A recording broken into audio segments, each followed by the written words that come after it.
അപ്പോൾ ഇയാൾക്ക് എന്തെങ്കിലും സഹായം കിട്ടിയിട്ടുണ്ടോ തുടങ്ങിയ കാര്യങ്ങളൊക്കെ വ്യക്തത വരേണ്ടതുണ്ട്. സൂരജ് ഇയാൾ വന്ന ആ സ്കൂട്ടർ ഉണ്ടല്ലോ, ആ സ്കൂട്ടർ ഇയാളുടെ സ്കൂട്ടർ തന്നെയാണോ? ഇയാളെ എപ്പോൾ പുറത്തേക്ക് ഇറക്കുമെന്നാണ് അറിയാൻ കഴിയുന്നത് സൂരജ്? ഹാഷ്മി, ഈ സ്കൂട്ടറാണ് പ്രതി ഉപയോഗിച്ചതെന്നുള്ളതാണ് നമുക്ക് ലഭിക്കുന്ന ഒരു. അതെ, ഹാഷ്മി, ഈ സ്കൂട്ടറാണ് പ്രതി ഉപയോഗിച്ചത്. ആ സ്കൂട്ടറാണ് ഇപ്പോൾ ദൃശ്യത്തിൽ കണ്ടുകൊണ്ടിരിക്കുന്നത്. ഈ സ്കൂട്ടറിന്റെ നമ്പർ പ്ലേറ്റ് ഇവിടെ നമുക്ക് കാണാം. ആ സ്ക്രൂ, അതായത് വേറെ നമ്പർ പ്ലേറ്റ് ഘടിപ്പിക്കാൻ വേണ്ടി അത് ഉപയോഗിച്ചതിന്റെ പാട് നമുക്ക് ഇവിടെ കാണാം. ആ സ്കൂട്ടറിന്റെ ദൃശ്യങ്ങളാണ് നമ്മളിപ്പോൾ പുറത്തു വിട്ടുകൊണ്ടിരിക്കുന്നത്. ഇവിടെ മറ്റൊരു നമ്പർ പ്ലേറ്റ് ഘടിപ്പിച്ചാണ് ഈ പ്രതി സഞ്ചരിച്ചിരുന്നത്. ഇന്ന് പോലീസ് 10 മണിക്ക് നമ്മൾ കൊടുത്ത ബ്രേക്കിംഗും അതായിരുന്നു. അതായത് വ്യാജ നമ്പർ പ്ലേറ്റ് ആയിരുന്നു ഈ പ്രതി ഉപയോഗിച്ചിരുന്നത് എന്നുള്ളതായിരുന്നു നമ്മൾ കൊടുത്ത വാർത്ത. ഇത് വ്യാജ നമ്പർ പ്ലേറ്റ് ഉപയോഗിച്ച് പ്രതി യാത്ര ചെയ്ത സ്കൂട്ടറിന്റെ ദൃശ്യങ്ങളാണ് ഇപ്പോൾ നമ്മൾ പുറത്തുവിട്ടിരിക്കുന്നത്, കണ്ടുകൊണ്ടിരിക്കുന്നത്. ഈ സ്കൂട്ടറിൽ പ്രതി കൃത്യമായി വ്യാജ നമ്പർ പ്ലേറ്റ് ഘടിപ്പിക്കുന്നു. അങ്ങനെയാണ് ഈ പ്രതി അവിടെ എത്തി 3 മിനിറ്റ് കൊണ്ട് മോഷണം നടത്തി അവിടെ നിന്ന് പ്രതി കടന്നു കളയുന്നത്. പക്ഷേ ആ സമയത്തൊന്നും പോലീസിനെ സംബന്ധിച്ച ഒരു വിവരവും, അതായത് ഇത് കണ്ടെത്തുന്നതിന് വേണ്ടി ഇപ്പോൾ നമുക്ക് കാണാം, Kodungallur DYSP V K Raju അകത്തേക്ക് കയറി പോകുന്നുണ്ട്. Kodungallur DYSP V K Raju അടക്കമുള്ളവർ കയറി പോവുകയാണ്. അതിന്റെ ദൃശ്യങ്ങളാണ് കാണുന്നത്. പ്രതിയെ സമയത്തിനകം തന്നെ പുറത്തേക്ക് കൊണ്ടുവരും എന്നുള്ളതാണ് നമുക്ക് ലഭിക്കുന്ന വിവരം. ഈ സ്കൂട്ടറിലെത്തി, അതായത് പ്രതി കൃത്യമായി വ്യാജ നമ്പർ പ്ലേറ്റ് ഘടിപ്പിക്കുന്നു. അതിനുശേഷം ഈ സ്കൂട്ടറിലാണ് പ്രതി എത്തുന്നത്. അവിടെ എത്തുന്ന സമയത്ത് ജാക്കറ്റ് മാത്രമല്ല, അതിനകത്ത് 2 ടീഷർട്ട് അടക്കം ധരിച്ചുകൊണ്ടാണ് പ്രതി അവിടെ എത്തി ഈ കവർച്ച നടത്തി മടങ്ങുന്നത്. പക്ഷേ ദേശീയപാതയിലേക്ക് കയറുന്ന പ്രതി അവിടെ വെച്ച് ഈ വസ്ത്രം മാറുന്നു. പിന്നീട് ടീഷർട്ട് ധരിച്ചാണ് മുന്നോട്ട് പോയത്. പോലീസിനെ സംബന്ധിച്ച് ഈ ചാരക്കളർ നിറത്തിലുള്ള ഈ സ്കൂട്ടർ അത് പോലീസ് ട്രേസ് ചെയ്തപ്പോൾ പോലും ഈ പ്രതി ധരിച്ചിരുന്ന ടീഷർട്ട് ആയതുകൊണ്ട് തന്നെ പോലീസിന് ആ ടീഷർട്ട് ധരിച്ചു പോകുന്ന ആളിൽ സംശയം തോന്നിയിരുന്നില്ല. പക്ഷെ പോലീസ് ചെയ്തത് എന്തെന്ന് വെച്ച് കഴിഞ്ഞാൽ ആ മേഖലയിൽ, അതായത് വിവിധ ടവർ ലൊക്കേഷനുകളിൽ ഉണ്ടായിരുന്ന ആളുകളുടെ വിവരങ്ങൾ പോലീസ് ശേഖരിക്കുന്നു. അങ്ങനെ മാസായി കളക്ട് ചെയ്ത ഈ ടവർ ലൊക്കേഷനുകളിൽ നിന്ന് ഏതൊക്കെ നമ്പറുകളാണ് പ്രസ്തുത പോയിന്റുകളിലേക്ക്, അതായത് ഈ പേരാമ്പ്ര ഭാഗത്തേക്ക് പോയത് എന്നെ സംബന്ധിച്ച് ഈ സോർട്ട് ചെയ്യുന്നു. ആ സോർട്ട് ചെയ്തതിൽ നിന്ന് വരുന്നത് ഒരു ടീഷർട്ട് ധരിച്ചു പോകുന്ന ഒരു വ്യക്തി, അയാളുടെ ദൃശ്യങ്ങൾ മാത്രം ഇവർക്ക് അത് സോർട്ട് ചെയ്ത് വരുമ്പോൾ ലഭിക്കുന്നു. പക്ഷേ അവിടെ ഒരു സംശയം തോന്നുന്നു. അങ്ങനെ പോലീസ് വീണ്ടും ഈ ദേശീയപാതയിലെ സബ് റോഡുകളുടെ ദൃശ്യം ശേഖരിക്കുകയാണ്. ഈ സബ് റോഡുകളിലെ ദൃശ്യം ശേഖരിക്കുന്ന സമയത്താണ് ഈ പ്രതിയുടെ കാശ്മീർ നമുക്ക് പ്രതിയെ കൊണ്ടുവരുന്നതാണ്. പ്രതിയെ പുറത്തേക്ക് ഇറക്കുന്ന ദൃശ്യമാണ് നമുക്ക് കാണാം. ജില്ലാ പോലീസ് മേധാവിയുണ്ട്. ജില്ലാ പോലീസ് മേധാവിയുടെ നേതൃത്വത്തിൽ റിജു ആന്റണി ദൃശ്യങ്ങൾ പ്രേക്ഷകർ കാണുകയാണ്. ഏതെങ്കിലും തരത്തിൽ അയാൾക്കൊരു വലിയ കുറ്റബോധം ഉള്ളതായി തോന്നുന്നില്ല. അയാളെ പിടികൂടി പോലീസ് ഇപ്പോൾ പുറത്തേക്ക് കൊണ്ടുവരുന്ന ദൃശ്യങ്ങളാണ് പ്രേക്ഷകർ കാണുന്നത്.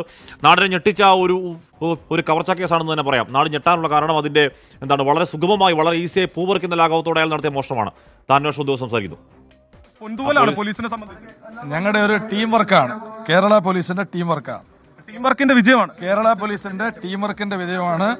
കേരള പോലീസിന്റെ ടീം വർക്കാണ്. എന്താ കട ഉണ്ടായിരുന്നോ? അവിടെ ബ്രീഫ് ചെയ്യാം. കടമുണ്ടാകുന്ന സൂര്യ ചോദിച്ചു നോക്കി, പക്ഷേ അയാൾ മിണ്ടിയില്ല, അയാളൊന്നും പറഞ്ഞില്ല. മാത്രമല്ല പോലീസ് ഉദ്യോഗസ്ഥർ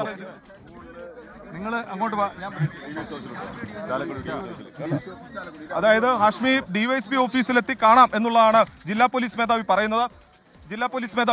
സാർ എന്നാലും ഒരു മിനിറ്റ് സാർ, എന്താ സാർ ഇതിലേക്ക് നയിച്ച മോട്ടീവ് എന്തായിരുന്നു? അത് മാത്രം പോലീസിനെ സംബന്ധിച്ച് നിർണായകമായ ഒരു കേസ്. തീർച്ചയായിട്ടും ഞാൻ അവിടെ നിന്ന് ബ്രീഫ് ചെയ്യാം പ്ലീസ്. അത് തന്നെയാണ് കാശ്മീർ. അതായത് പോലീസ് SP പറയുന്നത് നമ്മുടെ വാഹനമടക്കം സജ്ജീകരിക്കേണ്ടതുണ്ട്. കാശ്മീർ ഒരു മിനിറ്റ്. കാശ്മീർ റെഡിയോ സൂര്യ റെഡിയോ. അവിടെ റിജു ആന്റണിയെ പോലീസ് ജീപ്പിൽ കയറ്റി കൊണ്ടുപോവുകയാണ്. നമുക്ക് ആ വാഹനത്തിന് പിന്നാലെ ഒരുപക്ഷെ സൂര്യന് പോകണം. അതുകൊണ്ടാണ് റിജു ആന്റണി എന്ന് പറയുന്ന രീതിയിൽ നാട് ഞെട്ടാൻ കാരണമുള്ള കവർച്ച എന്ന് പറഞ്ഞാൽ CCTV ദൃശ്യങ്ങൾ കണ്ടാൽ ഇത്ര എളുപ്പത്തിൽ ബാങ്ക് കവർച്ച എന്നുള്ളത് കേരള ചരിത്രത്തിൽ ഒരു പക്ഷേ ആദ്യമായിരിക്കും. 3 മിനിറ്റ് കൊണ്ട് ആയത്തിന് ലളിതമായി സുഗമമായി തന്നെ ബാങ്ക് കവർച്ച നടത്തിയ ആളാണ് തായിരിക്കുന്ന മഹാൻ റിജു ആന്റണി എന്നാണ് പേര്. അയാൾ പണം മോഷ്ടിച്ചത് എന്തിനാണ്? ഇയാളുടെ ധൂർത്ത ജീവിതത്തിലൂടെ ഉണ്ടായ കടം വീട്ടാനാണ് റിജു ആന്റണി ആ പണം മോഷ്ടിച്ച് 15 ലക്ഷം രൂപ ബാങ്കിൽ കയറി മോഷ്ടിച്ചെന്ന് വേണം മനസ്സിലാക്കാൻ. അയാളുടെ മുഖത്തൊരു കുറ്റബോധം ഉണ്ടോ എന്നിപ്പോൾ തോന്നുന്നുണ്ട്. നേരത്തെ ഇറക്കൊണ്ടു വന്നപ്പോൾ ഒരു കൂസല്ലായ്മ തോന്നിയെങ്കിൽ വേണ്ടായിരുന്നു എന്നൊരു തോന്നൽ ഇപ്പോൾ ഉണ്ടായിരുന്നു എന്നൊരു സംശയമുണ്ട്. എന്തായാലും പോലീസ് ദീർഘനേരം ചോദ്യം ചെയ്തതിൻ്റെ ഒരു പരിക്ഷീണത മുഖത്ത് കാണാനുണ്ട്. പോലീസ് വളരെ തന്ത്രപൂർവ്വമാണ് ഇയാളെ പിടികൂടിയത്. പോലീസ് വളരെ സാങ്കേതികപരമായി ഇയാളുടെ ഫോൺ നമ്പറിലേക്ക് എത്തുകയും ആ ടവർ ലൊക്കേഷൻ കേന്ദ്രീകരിച്ച് ഇയാളുടെ ഫോൺ നമ്പരും ഇയാളിട്ട ഒരു വസ്ത്രം ഒക്കെ കേന്ദ്രീകരിച്ചാണ് അന്വേഷണത്തിലേക്ക് കൃത്യമായി തന്നെ എത്തിയത്. കഴിഞ്ഞ 36 മണിക്കൂറായി ഇയാൾ കാണാമറിയത്ത് തന്നെയായിരുന്നു. ഇയാൾ ബാങ്ക് കവർച്ചയ്ക്ക് ഉപയോഗിച്ച ആ സ്കൂട്ടർ അടക്കം ഇയാളുടെ വീടിന് മുന്നിൽ തന്നെ ഇരിപ്പുണ്ട്. അതിൽ ആ സ്കൂട്ടറിൽ ഇയാൾ നമ്പർ പ്ലേറ്റ്, ഒരു വ്യാജ നമ്പർ പ്ലേറ്റ് ഫിക്സ് ചെയ്യാൻ വേണ്ടി സ്ക്രൂ ഇട്ടതിൻ്റെ എന്താണ് ആ 2 ഹോൾസ് അടക്കം നേരെ സൂരജ് നമ്മളെ കാണിച്ചു തന്നിരുന്നു. 24 അവിടെയുണ്ട്, ഈ വീട്ടിലുണ്ട്. പ്രതിയോട് വലിയ കടമുണ്ടോ ചേട്ടാ എന്ന് സൂരജ് ചോദിച്ചു നോക്കി, പക്ഷേ ആ പ്രതിയൊന്നും മിണ്ടിയില്ല. പോലീസ് അവിടെ എത്തിയതിനു ശേഷം ബ്രീഫ് നടത്താം, അല്ലെങ്കിൽ ബ്രീഫ് കാര്യങ്ങൾ കൂടുതൽ പറയാമെന്നാണ് പോലീസ് ഉദ്യോഗസ്ഥന് പറയുന്നത്. എന്തായാലും കേരള പോലീസ് അന്വേഷണ മികവിൻ്റെ അടുത്തൊരു ഉദാഹരണം കൂടിയാണിത് എന്നുറപ്പായി നമുക്ക് പറയുകയും ചെയ്യാം. ഇനി കേരള പോലീസാണ് പറയേണ്ടത്, ഇയാൾക്ക് കൂടുതൽ ഏതെങ്കിലും സഹായം കിട്ടിയിട്ടുണ്ടോ, എങ്ങനെയാണ് ഇയാൾക്ക് അത്ര വളരെ ഈസിയായി 47 ലക്ഷം രൂപ, ഒരു 1/2 കോടി രൂപയ്ക്ക് അടുത്ത് ക്യാഷ് കൗണ്ടറിൽ പണമുള്ള ഒരു ബാങ്കിലേക്ക് പട്ടാപ്പകൽ വളരെ ഈസിയായി കടന്നു കയറി ഈ പണം അടിച്ചുകൊണ്ട് പോകാൻ കഴിഞ്ഞത് എങ്ങനെയാണ് എന്നതിനൊക്കെയുള്ള മറുപടി ഇനിയാണ് വരേണ്ടത്. എന്തായാലും അയാളുടെ വീട്ടിൽ ഏതാണ്ട് ദീർഘനേരം തന്നെ ചോദ്യം ചെയ്യുകയായിരുന്നു പോലീസ് അവിടെ ഉണ്ടായിരുന്നത്. എപ്പോഴാണ് ഇയാൾ പിടിയിലായെന്ന് കൃത്യമായി അറിയില്ലെങ്കിൽ കൂടി ഇന്ന് വൈകുന്നേരത്തോടെ ബ്രേക്ക് ത്രൂ ഉണ്ടാകുമെന്ന് രാവിലെ 10:00 നമ്മുടെ ബ്രേക്കിംഗ് മണിക്കൂറുകളിൽ സൂരജ് കൃത്യമായി തന്നെ പറഞ്ഞതാണ്.